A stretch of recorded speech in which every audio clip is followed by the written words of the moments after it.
রাজনীতির মাঠ থেকে আওয়ামী লীগ সদল বলে পালানোয় দেশের ক্রান্তিকালে বৃহত্তম দল হিসেবে বিএনপি জনগণের পাশে বরাবরের মতো আস্থার প্রতীক হিসেবে থাকবে। নির্বাহী কমিটির প্রায় ৮০% সদস্য উপস্থিত ছিলেন সেই সভায়।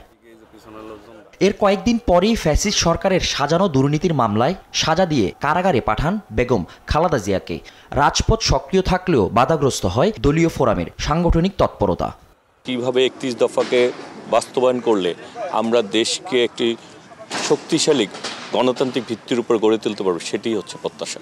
আমাদের বর্ধিত সভা এটি অত্যন্ত গুরুত্বপূর্ণ, তাৎপর্যপূর্ণ। বাংলাদেশের রাজনীতির ক্ষেত্রে সকল প্রেক্ষাপট বিবেচনায় এই দেশকে ঐক্যবদ্ধ করার ক্ষেত্রে, এই জাতিকে ঐক্যবদ্ধ করার ক্ষেত্রে এবং গণতন্ত্রকে সুদৃঢ় করার লক্ষ্যে ৫ আগস্ট ছাত্র জনতা অভ্যুত্থানে স্বৈরাচার হাসিনা পালালে বদল আসে দেশের রাজনীতিতে। পরবর্তী পরিস্থিতিতে ২৭ ফেব্রুয়ারি বৃহস্পতিবার সংসদ ভবনের এলডি হলে অনুষ্ঠিত হতে যাচ্ছে বিএনপির বর্ধিত সভা। রাজনীতির সকল প্রশ্নেরই উত্তর খোঁজার জন্য আমরা এই বর্ধিত সভার জন্য আয়োজন করেছি এবং এই বর্ধিত সভা থেকে বিশেষ করে তৃণমূল পর্যায় থেকে নেতাকর্মীদের বক্তব্য শুনে আমরা আমাদের পরবর্তী কার্যক্রম নির্ধারণ করার চেষ্টা করব।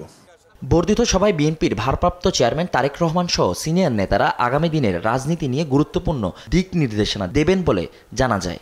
তারা যেভাবে মতামত দেবেন তার ভিত্তিতে আমাদের ভারপ্রাপ্ত চেয়ারম্যান সাহেব, দলের হাই অফিস যারা আছেন এবং অবশ্যই আমাদের চেয়ারম্যান সাহেব, আমাদের নেত্রী দেশনেত্রী বেগম খালেদা জিয়া, আমরা আশা করছি যে উনি আগের চেয়ে একটু সুস্থ হয়েছেন।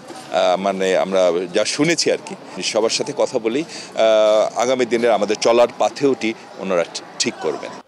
রাজনীতির মাঠ থেকে আওয়ামী লীগ সদল বলে পালানোয় দেশের ক্রান্তিকালে বৃহত্তম দল হিসেবে বিএনপি জনগণের পাশে বরাবরের মতো আস্থার প্রতীক হিসেবে থাকবে, এমন নির্দেশনা আসতে পারে বর্ধিত সভা থেকে।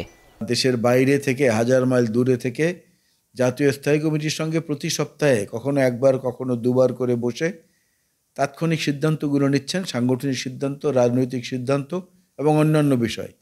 এইসব বিষয়গুলোর বাস্তবতার নিরিখে ভবিষ্যৎ করণীয় সম্পর্কে আলোচনা হবে। এই গণতন্ত্রবিদকে শক্তিশালী করতে গিয়ে সেখানে জনগণের সরকার প্রতিষ্ঠিত হওয়া, একটা নির্বাচন জরুরি, সব কিছু মিলে আমরা সাংগঠনিক যে একটা টার্গেট, দক্ষতা, সেটাকে আমরা প্রাধান্য দিচ্ছি। বিএনপির স্থায়ী কমিটি, নির্বাহী কমিটি, চেয়ারপারসন, উপদেষ্টা কাউন্সিল এবং জেলা উপজেলা ও পৌর কমিটির প্রতিনিধিরা অংশ নেবে বর্ধিত সভায়। এছাড়া একাদশ নির্বাচনে দলের মনোনীত প্রার্থীরাও বর্ধিত সভায় থাকবেন। তৃণমূল থেকে বিভিন্ন পর্যায়ে প্রায় ৪০০০ দায়িত্বপ্রাপ্ত সদস্যদের অংশগ্রহণ থাকছে এই সভায়। ফজলে আদিত্য, দেশ টিভি, ঢাকা।